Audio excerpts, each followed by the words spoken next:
அஸ்ஸலாமு அலைக்கும் வரஹ்மத்துல்லாஹி வபரகாத்துஹு. அல்லாஹ்வின் தூதர் ஸல்லல்லாஹு அலைஹி வஸல்லம் அவர்களின் மகளான அன்னை ஃபாத்திமா ரலியல்லாஹு அன்ஹா அவர்களின் 3 ஆடைகள் மற்றும் சால்வைகள், அதாவது ரிதா, இன்னைக்கு பார்க்கலாம். ஃபாத்திமா ரலியல்லாஹு அன்ஹா அவர்களை பற்றி எல்லாருக்கும் தெரிஞ்ச ஒரு விஷயம்தான். ஆனால் அவங்களோட ட்ரெஸ்ஸை பற்றி யாருக்கும் தெரியாது. அந்த ஆடைகளுக்கு பின்னால் ஒளிந்திருக்கும் இந்த கதை உங்களுக்கு தெரியுமா? முதல் ஆடை எளிமையான தையல் போட்ட ஆடை. ஃபாத்திமா ரலியல்லாஹு அன்ஹா அவர்களின் திருமணத்தின் போது அவர்கள் அணிந்திருந்த ஆடையில் பேரீச்ச நாரினால் தைக்கப்பட்ட பல தையல்கள் இருந்தன. அவர்களின் எளிமையான வீட்டையும் ஆடையையும் பார்த்தவர்கள் வியந்தார்கள்.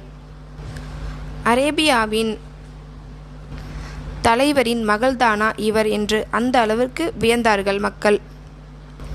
அதற்கு அல்லாஹ்வின் தூதர் அவர்கள் சொன்னார்கள், ஃபாத்திமாவின் அழகு பட்டு துணியில் இல்லை, அவரோட ஆன்மாவில்தான் இருக்கிறது.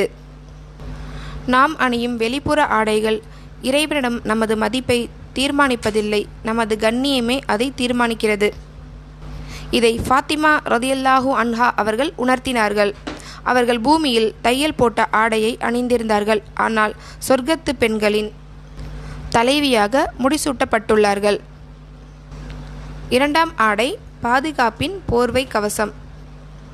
ஒரு நாள் காலை அல்லாஹ்வின் தூதர் ஸல்லல்லாஹு அலைஹி வஸல்லம் அவர்கள் ஃபாத்திமா ரலியல்லாஹு அன்ஹா, அலி ரலியல்லாஹு அன்ஹு, ஹசன் ரலியல்லாஹு அன்ஹு, மேலும் ஹுசைன் ரலியல்லாஹு அன்ஹு ஆகியோரை ஒன்றிணைத்தார்கள்.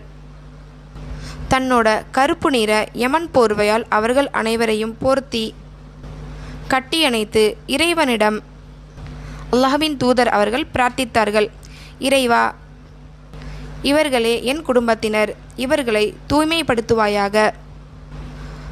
அந்த ஒரே போர்வையின் கீழ் ஃபாத்திமா ரலியல்லாஹு அன்ஹா அவர்கள் நபிகளாரின் குடும்பத்தின் மைய புள்ளியாக மாறினார்கள். உலகின் பாதுகாப்பான இடம் பெரிய அரண்மனை அல்ல, இறைவனின் அன்பிலும் தூய பிரார்த்தனையிலும் தான். மேலும் இறைவனின் தூய பிரார்த்தனையிலும் போர்த்தப்பட்டிருப்பதே என்பது இதை நினைவூட்டுகிறது. அடுத்தது மூன்றாம் ஆடை மறைக்கப்பட்ட மரண ஆடை. தன் கடைசி காலத்தில் ஃபாத்திமா ரலியல்லாஹு அன்ஹா அவர்கள் ஒரு விஷயத்திற்காக மிகவும் கவலைப்பட்டார்கள். நான் இறந்த பிறகு என் உடலின் வடிவம் கஃன் துணியின் மேல் தெரிவதை நான் விரும்பவில்லை.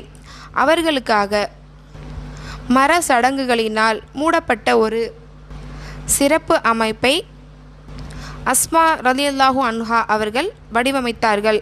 அதை பார்த்த பிறகே பல மாதங்களுக்கு பின் ஃபாத்திமா ரலியல்லாஹு அன்ஹா அவர்கள் முதன்முறையாக புன்னகைத்தார்கள், அதாவது சிரித்தார்கள்.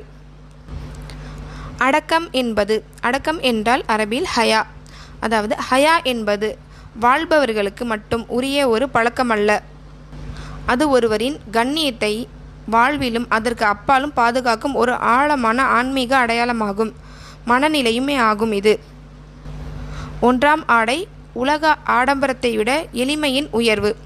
இரண்டாம் ஆடை குடும்பத்தின் அன்பும் இறைவனின் பாதுகாப்பும். மூன்றாம் ஆடை மரணத்திற்கு பின்பும் பேணப்பட்ட ஒரு உச்சகட்ட கண்ணியம்.